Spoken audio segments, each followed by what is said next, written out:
Hello viewers, my name is Andrew Dean, Vice President of Research and Innovation at Lakehead University, inviting you to another edition of Research Matters. Today we're thrilled to meet Dr. Amanda Maranzan, Associate Professor in Psychology and Director of Clinical Programs at Lakehead University. Dr. Maranzan is also a registered clinical psychologist. Welcome, Amanda. Thank you very much. So we're pleased to have you join us today. Maybe you could just share a little bit about your research interests with the viewers. Sure. Well, first of all, I wanted to say thank you so much for the invitation to come and talk about my research. I've been really looking forward to our conversation. In my research lab, we focus on the topic of mental illness stigma. And we tend to focus on three different aspects of stigma. So one is understanding public stigma towards mental illnesses, and that's really trying to understand further people's attitudes and beliefs, members of the general public, members of the community, towards mental illness or particular disorders. We also focus on structural stigma, which is trying to better understand unfair policies and practices that disadvantage people with mental illnesses. Another of our projects is looking at injured workers. And the final aspect of stigma that we tend to focus on is self-stigma. And this is sometimes called internalized stigma and happens when people with a mental illness are aware of, the community attitudes, agree with them, and apply it to themselves, resulting in harm. So in our lab, we tend to focus on understanding particular disorders and the stigma towards those disorders. And we've also done a lot of work on understanding what's effective in reducing stigma. That's really interesting. So three pillars or three approaches or areas of focus, but they must kind of cross over a little bit, do they? Yes, definitely. Particularly with structural and stigma, general community beliefs about mental illness can really have a big impact on policies and procedures because it's human beings that are creating and enacting those policies. And so it really is the intersection of the human element with the stigma piece that can really enact harm for individuals. And so why to you do you think it's really important to research about stigma? Well, I mean, the short answer to that is that stigma is an ongoing problem. I often get asked, haven't we solved stigma? There was a lot of research done in the 80s and the 90s on this topic. And I think when people see celebrities coming out and talking about mental illness, when there's a lot more information available about mental illnesses, I can see how people would assume, well, that must mean that stigma has reduced. But there's lots of research evidence showing that's not actually the case. And in one really well-known study in the US, researchers compared attitudes towards mental illness from 1956 all the way until 1996. And they found that over that time frame, perceptions of dangerousness actually doubled. And they did the same survey again 10 years later and found no change. So that's a lot of evidence that stigma hasn't improved and has perhaps gotten worse. I think Canadians often like to console ourselves that we're understanding, gentle, surely Canadians don't stigmatize. Right. But the Mental Health Commission of Canada did a national survey a couple of years ago of over 2,000 people with mental illnesses and found they have very high experiences of stigma and discrimination from healthcare providers as well as family and friends. I mean, in one way that's a bit depressing, but it's also, I think, to me anyways, extremely believable. I mean, it's stigma is just, I guess, a really, really hard thing to change. And, we tend to think that, well, in today's age, we've made so many advances, we don't talk this way, we think this way, we're more inclusive, but sometimes I do wonder how far we've actually progressed, yeah. Especially on the first pillar, people's perception of stigma. Yeah.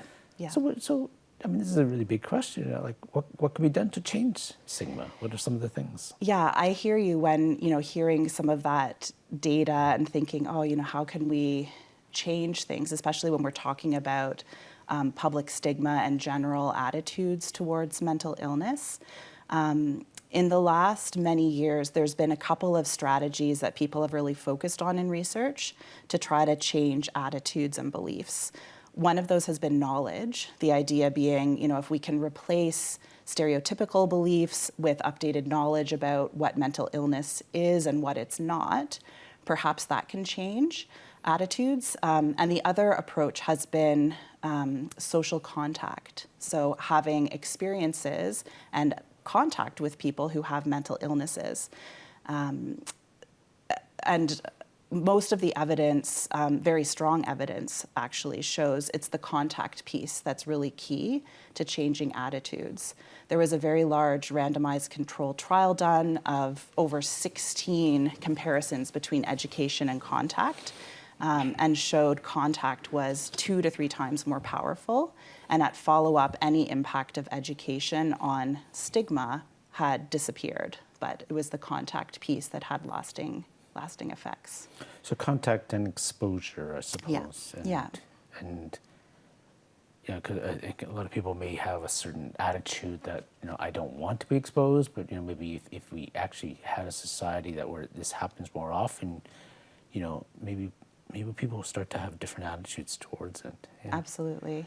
I was just in a restaurant, actually it was in Paris. It was really quite something where the whole restaurant only had people with disabilities working at the restaurant, and some were mental illnesses, some were physical disabilities, but I think the attitude that you saw among the workers was incredible, but also the attitude among the patrons as well. Mm-hmm. It's really quite something. Mm-hmm.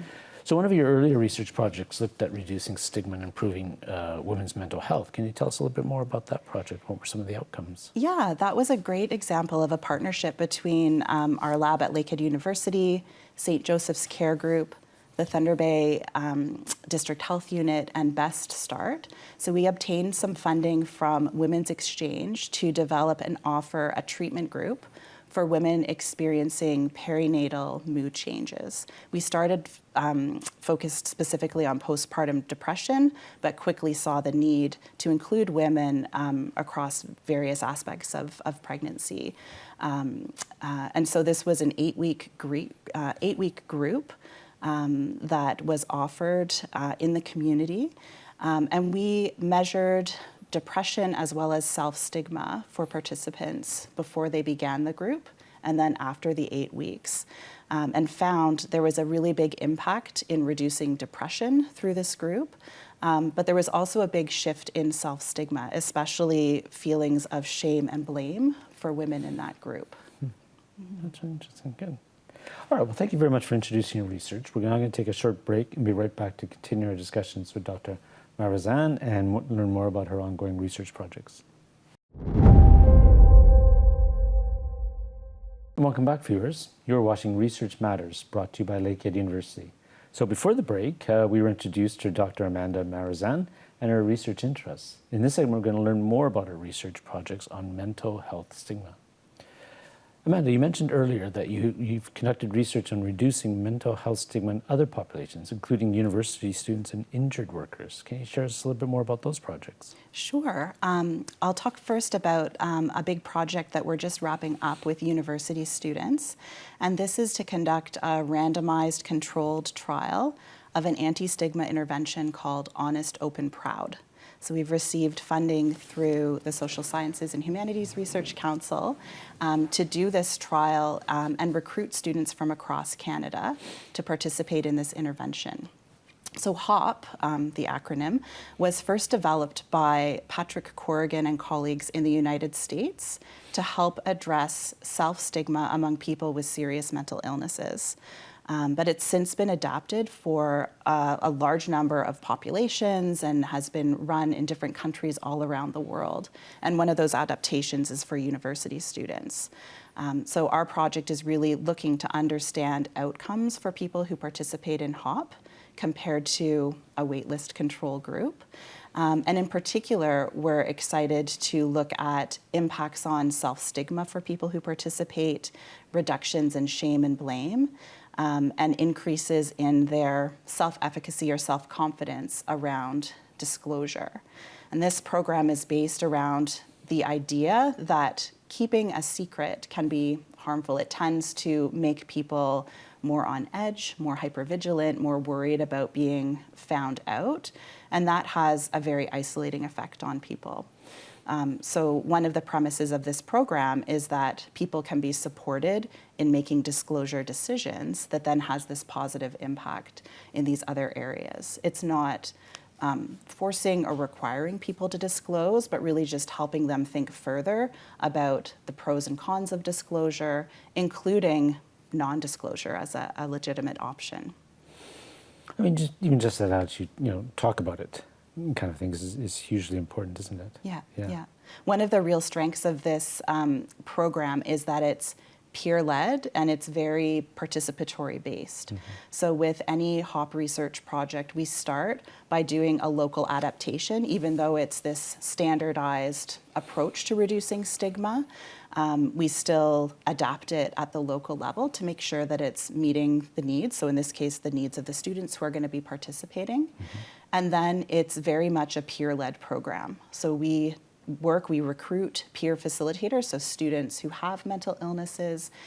We train them around the intervention and aspects of group dynamics. And it's the peers who deliver this program in groups. So when we were talking earlier about the value of contact, here there is this really beneficial social support contact piece, getting students together with similar experiences to learn they're less alone, essentially. You also mentioned about injured workers or health stigma in injured workers. Tell us a little bit more about your findings there, or how important is community in that in those developments? Yeah, well, it's really important. Like peer involvement, involving people with lived experience, gives so much more meaning to projects and make sure that it's aligned with what the community needs and wants. So we've been really fortunate to partner with the Canadian Injured Workers Alliance to understand stigma towards injured workers. And this is a project where we're really looking at structural stigma. So what are inequitable policies and practices that disadvantage injured workers? So a lot of the themes that we're finding in that work are things that might not surprise you: power and control as being a really big piece that impacts injured workers. And this can come from healthcare providers, it can come from workers' compensation boards, as well as family and friends who don't understand injury, who maybe don't understand what the person is experiencing, and use different mechanisms to try to control or dissuade them. So yeah, we've been really fortunate to partner with an advisory board who reviews all of our research methods, gives input on what's there, what might be missing, to really help benefit the project. So in addition to your research, which is huge, you're also the director of clinical programs at Lakehead University, and in training clinical psychology students. Can you tell us a little bit more about that, and in particular, what is clinical psychology? Yeah, sure. So clinical psychology focuses on assessment, diagnosis, and treatment of people with mental illnesses. And I've been the director of our clinical program for the last 7 years. So we have about 40 students in our program who take a variety of courses. They do training in our clinic as well as in the community here. And they do research projects, oftentimes on the topic of clinical psychology. We're really proud of the community connections that our program has. So for example, about 80% of the psychologists in Thunder Bay and Northwestern Ontario have some type of connection to our graduate program. Either they're an alumni, they teach with us, or they offer practicum training for our students. So we're really fortunate to be so well connected to the other psychologists in our community. We also know that about a third of our graduates stay and practice. And as you might be aware, there is a huge and growing need for mental health services here in Thunder Bay and Northwestern Ontario. And so we're really glad to be able to train students, ultimately with the goal of retaining some. We know that training is a great mechanism for recruitment as well as retention of these skilled providers in our community. I mean, that statistic's amazing. I mean, one of the things we hear a lot about in the North is, train your own, that you can't rely on people coming up from somewhere else, paying extra bonuses, etc. We've seen this with the med school and probably the vet school that's going to happen, etc. But it sounds like clinical psychology is an absolute model. in Yeah, some absolutely. sense. Yeah, it's the same principles. And in the last 5 years, we've been really excited about a pretty big development within our program, and that is establishing a training clinic on campus. And so with support from our dean and administration at Lakehead University, we do have a clinic that offers low-cost, low-fee services to our community. And it also is an excellent way to train clinical psychology students in the community, give them exposure to types of issues and difficulties that they would see, and strengthen our mental health workforce in that way. Is it difficult to have set that up? Were there lots of regulations that had to be adhered to or not? Well, there's lots of regulations in terms of practice standards that clinical psychologists have, in terms of quality of training and supervision, in terms of quality of the services that we're providing. And so that's always certainly on our mind. There's kind of two prongs that the clinic is trying to address. One is to provide an excellent service to the patient or the client, and the other is to provide an excellent training opportunity for that student. So our clinic director and supervisors work really hard to ensure excellence in both of those areas. What do you find some of the most meaningful parts of your research? Yeah, I really like working with students. I find that to be really meaningful in the research piece as well as the clinical training piece. I think clinical psychology is a really excellent degree because people can merge both of those things. They're researching a topic that has relevance to clinical practice, and then they get to work and get that clinical experience to see how things play out in real life, and that better informs research. So that's what I find really exciting about psychology and particularly clinical psychology. That's wonderful. Okay, we're going to take another short break and be right back to continue our discussions with Amanda and one of her PhD students. Welcome back, viewers. So we're joined by Dr. Amanda Maranzan and Mila Popovic. Welcome, Mila. Thanks for having me. We're glad to have you here. Can you tell us a little bit about your educational background and your journey to Lakehead? Yes. So I graduated from Wilfrid Laurier University in 2021 in a degree in psychology and neuroscience. It was a Bachelor of Science. And then that September, I came to Lakehead University to do my master's with Dr. Maranzan in clinical psychology, and I'm currently in the second year of my PhD in the same program. And how long does a PhD usually take in a good world? In a good world, 4 years. In an average world, 5.5. I think I might be able to complete it in 4, which I'm excited about, but just with all of the requirements and components clinically and research-wise, courses, et cetera, it takes a bit longer than the average PhD. And just for the viewers, I mean, I guess, there's a thesis, comprehensives, all those things. Yeah, so our PhD, we have a dissertation. So a bit bigger than a thesis. My dissertation has 2 studies. We have to take many courses. I don't actually know the number. Just had my last course this week, which was nice. Then we need to do 600 hours of clinical work. And then the last year of our PhD, we do an internship or residency. So we're kind of working full time and seeing what life is going to be like as a clinical psychologist. And then, we have CPRE, so clinical practice research examination, and at Lakehead, usually that looks like another additional research project on a topic in professional clinical psychology. So my topic is looking at the self-care of graduate students and the ethical impacts of that. Okay. I was going to remind my questions. What is your research focused on, or what do you want it to be focused on? Yeah, so that's not my main focus of research. I am trying to build a program of research investigating the stigma of borderline personality disorder. Okay. So borderline personality disorder, or BPD, is a personality disorder, meaning that it's lifelong and pervasive, that has a very awful historical stigma around it. So essentially the name came from people being on the borderline of neuroses and psychoses, and because that they were untreatable. So really what my dissertation is looking at is the public stigma, like Dr. Maranzan was mentioning, of individuals with BPD, and how that stigma might change based on certain symptom presentation. So a really common symptom presentation is self-harm. It's one of the criteria. So would someone who has borderline personality disorder and self-harms, are they going to be more stigmatized than someone who doesn't?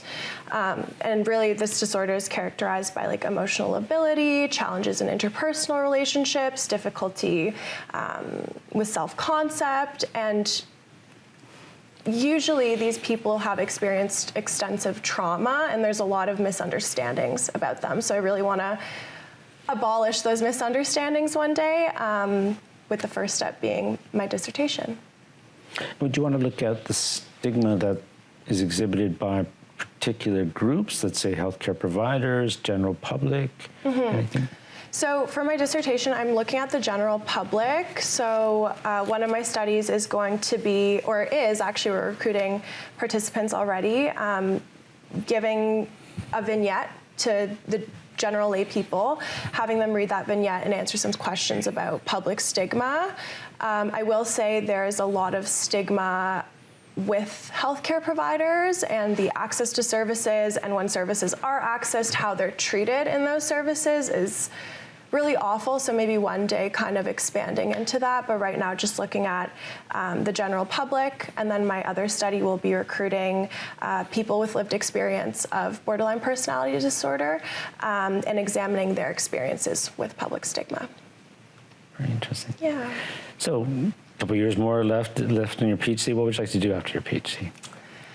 Good question. I'm still figuring it out. I think one of the beauties of clinical psychology is it's not just one thing. Yeah. And so you kind of alluded to this, right? I would love to continue expanding my line of research, and definitely want to work clinically. What setting? I don't know. Maybe doing a healthcare setting, maybe working in private practice, but really the beauty is you can have, 2 days at a hospital, 3 days at a clinic, doing some research on the side. So an amalgamation of some of those opportunities is best, and then I would like to work with children and adults, so kind of getting a flavor of everything. Well, I know if I had somebody ask me the same question when I was doing my PhD, my answer would be, I'm not sure, I don't know. Oh yeah, I'm just trying to survive. Well, that sounds wonderful. Back to you, Amanda. Are there any funders you'd like to thank that have supported your research? Yeah, we've been really fortunate to be funded by Women's Exchange, as well as SSHRC and CIHR, as well as the EPID at Work Research Institute. Okay. Yeah. And where would you want to see your research going, do you think? Yeah, I think ultimately we are wanting to contribute evidence to further develop anti-stigma interventions. And you had mentioned earlier about, like the two sides of the coin, how public stigma intersects with structural stigma and self-stigma. A big goal of the HOP study that we're working on right now is to reduce stigma, and hoping that as people share about their own personal experiences, that has an impact on the public stigma as well, which then reduces self-stigma because they're related. So overall, we're really wanting to contribute evidence to further develop, make interventions more impactful, and have a real impact on the lives of people with mental illnesses.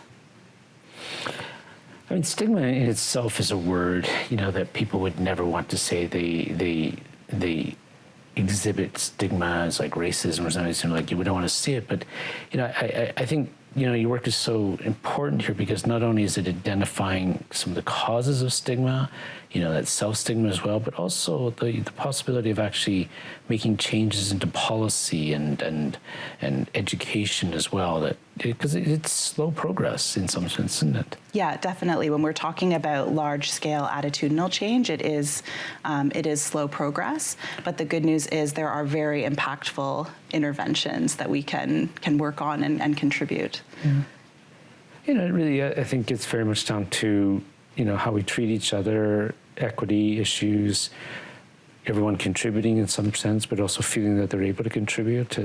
These are really important questions. And as I think as society progresses, these are things that we must try to obtain in some sense. Yeah, Well, that's wonderful work. I'm really pleased. So thank you very much, Amanda, and thank you, Mila, for sharing with us, and good luck on the rest of your PhD. Thank you. So mental health awareness and support have increased over the past few years. However, many people still struggle with feelings of shame or stigma associated with the idea of disclosing their mental health challenges to others. Interventions like the ones we've learned about today from Dr. Maranzan can better support individuals in deciding when and how to seek mental health support, learning to more positive outcomes. These interventions can also promote more opportunities for people living with mental illnesses and replace feelings of shame with pride. So thank you for joining us for another edition of Research Matters. This is the last one before the summer break. And my name is Andrew Dean, Vice President of Research and Innovation, wishing you all the best. Thank you both. Thank you.